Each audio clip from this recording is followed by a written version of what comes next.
the United States operates a prison designed to hold people considered too dangerous, too disruptive, or too uncontrollable for any other facility. It sits in the high desert of southern Colorado, surrounded by open land and distant mountains. Officially, it is the United States Penitentiary Administrative Maximum Facility, commonly known as ADX Florence. It is often described as the most secure prison in the country. Its defining feature is isolation. ADX Florence confines most prisoners alone for roughly 23 hours a day. Cells are constructed of poured concrete. Doors are solid. Windows are narrow and angled to prevent views of the outside world. Sound does not travel easily between cells. Movement is controlled by remote systems. Human contact is limited, brief, and procedural. For years at a time, this environment becomes the total reality for the people inside it. If stories like this matter to you, consider subscribing, because what happens next reveals how this system truly works. From its design, ADX minimizes communication. Meals arrive through slots. Recreation occurs alone, often in small concrete enclosures that resemble empty rooms more than outdoor yards. Educational or group programs are rare. Conversations with staff happen through doors, often without eye contact. Visits, when permitted, take place behind glass. Touch is prohibited. Silence dominates. Sensory variety is minimal. Medical records, court filings, and internal Bureau of Prisons documents show that prolonged exposure to this environment produces measurable psychological effects. Psychiatrists, correctional experts, and federal judges describe inmates whose mental states deteriorate after years in extreme isolation. Paranoia becomes common. Hallucinations appear in individuals with no prior diagnosis of psychotic disorders. Prisoners with existing mental illness often decline rapidly. Paranoia is defined clinically as persistent beliefs of threat or harm without factual basis. At ADX, these beliefs frequently center on surveillance and control. Prisoners report feeling watched at all times, even when alone in sealed cells. Some become convinced guards tamper with food or water. Others believe ventilation systems are used to poison or drug them. These beliefs persist despite the absence of evidence. Hallucinations are also documented. Medical evaluations describe inmates hearing voices when no one is present. Some report seeing figures in their cells or in recreation areas. Others describe sensations of being touched or restrained. In many cases, these symptoms emerge only after years in isolation. Clinicians note that sensory deprivation and chronic stress can disrupt perception and cognition. Federal lawsuits against the Bureau of Prisons include detailed accounts of prisoners who stop trusting reality itself. Some refuse to eat, believing food is poisoned. Others block their cell doors with bedding or personal items, attempting to defend against imagined threats. Incident reports describe inmates screaming for hours at things invisible to staff. These behaviors are recorded in official logs and medical notes. A common feature is hypervigilance. Prisoners become intensely focused on small changes in their environment. A delayed meal, an unfamiliar sound, or a slight shift in routine triggers fear or suspicion. Without normal social interaction, these interpretations go unchallenged. Isolation removes everyday reality checks. Over time, internal narratives harden into fixed beliefs. The Bureau of Prisons acknowledges that some inmates at ADX suffer from serious mental illness. Yet placement at the facility is based on security classification, not medical need.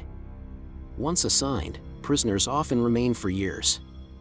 Movement out of isolation requires sustained stability and compliance, but the conditions of confinement undermine psychological stability.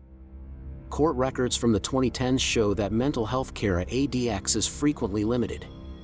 Evaluations often occur through cell doors. Therapy sessions, when available, are brief and infrequent. Group therapy is rare. Medication adjustments are slow. Some prisoners refuse treatment altogether, mistrusting staff motives. Others request help repeatedly without timely response. Expert witnesses in federal litigation testify that prolonged solitary confinement can produce symptoms resembling psychotic disorders. These include paranoia, hallucinations, disorganized thinking, and emotional blunting. The risk increases with duration. Many ADX inmates spend a decade or more in near total isolation. For some, the damage does not fully reverse.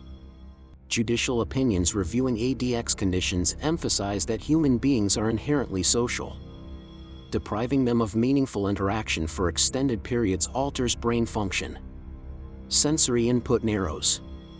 Stress hormones remain elevated. Sleep patterns fragment. Cognitive flexibility declines. In this state, the brain generates internal stimuli to compensate. Voices and visions emerge not from external danger, but from neurological adaptation. Internal Bureau of Prisons assessments reflect similar concerns.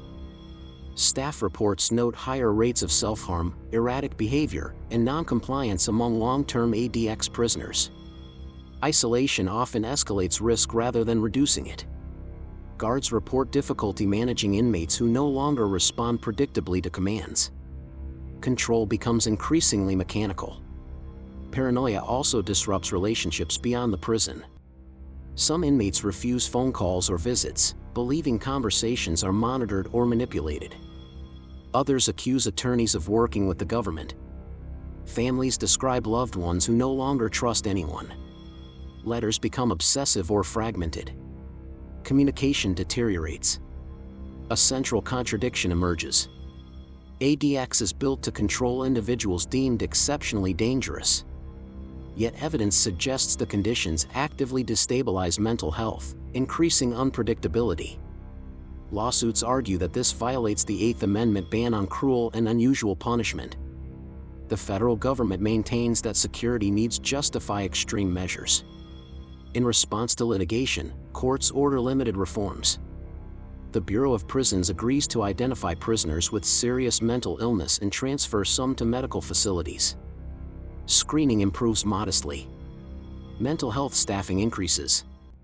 Still, the basic structure of ADX remains unchanged. Long-term isolation continues to define daily life. Medical experts stress that paranoia and hallucinations are not always dramatic.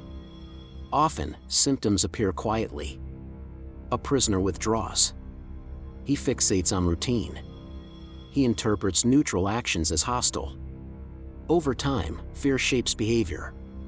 Refusal to eat or comply is seen as defiance, though it often reflects terror.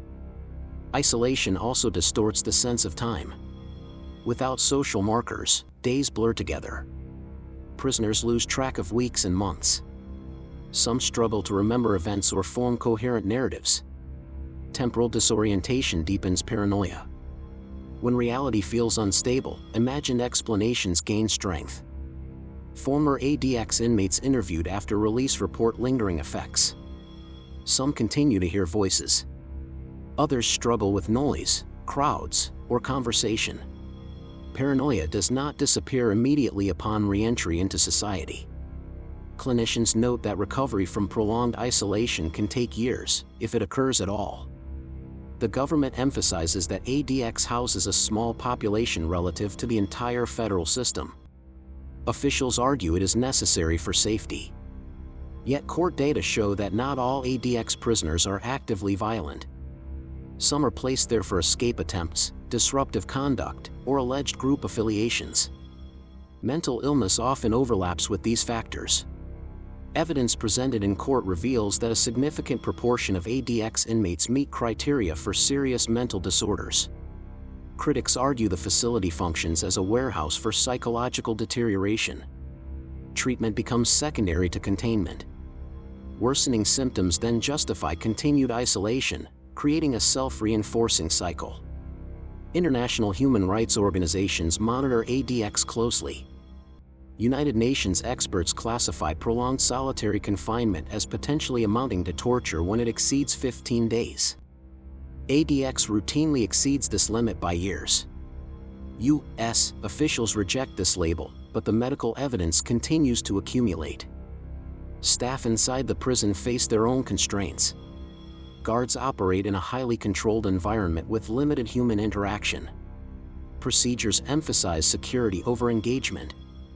When inmates exhibit paranoia or hallucinations, responses are shaped by policy rather than clinical need. Use of force incidents rise. Trust erodes on both sides of the door. The physical design of ADX reinforces psychological isolation. Cells lack color. Natural light is scarce. Sounds are muted. There are no communal spaces. Movement occurs through restraints and remote-controlled doors. The brain receives little stimulation. Over time, internal experiences become more vivid than external reality. Some prisoners attempt to cope through strict routines. Exercise in confined spaces. Repetition of reading or prayer. Writing letters that may never be answered. Others lose the ability to regulate emotion. Affect becomes flat or erratic. Medical notes describe patterns consistent with long-term sensory deprivation. Despite extensive documentation, policy change remains slow. Transfers out of ADX are rare. Progression requires stability that isolation itself undermines. This paradox defines daily existence for many prisoners. Legal settlements acknowledge harm without admitting fault. The Bureau of Prisons agrees to improved screening and limited alternatives for some inmates. The core mission of ADX remains unchanged. Extreme isolation stays central to its operation. For inmates experiencing paranoia and hallucinations, few anchors to reality exist. Conversations are limited. Trust is fragile. Medical care arrives through steel doors. In this environment, fear intensifies rather than resolves. Perception drifts further from shared reality. Researchers studying solitary confinement emphasize that perception depends on social and sensory input. Remove those inputs, and cognition alters. ADX becomes a real-world demonstration of these effects, with consequences borne by those confined inside. The cases documented in court rely on psychiatric evaluations, incident reports, and sworn testimony. The pattern is consistent. Long-term isolation correlates with paranoia and hallucinations. Control is achieved at the cost of mental stability. Public access to ADX remains limited. Information emerges slowly through lawsuits and investigative reporting. Inside, days pass in near silence. Perceptions distort. Fears deepen. Reality becomes uncertain. ADX stands as a case study in the limits of isolation as control. Built to neutralize danger, it exposes the fragility of the human mind when stripped of connection. Paranoia and hallucinations are not anomalies here. They are predictable outcomes of the environment itself. If you think this story was intense, the next one will leave you speechless. Subscribe for more true crime stories that'll keep you on the edge of your seat.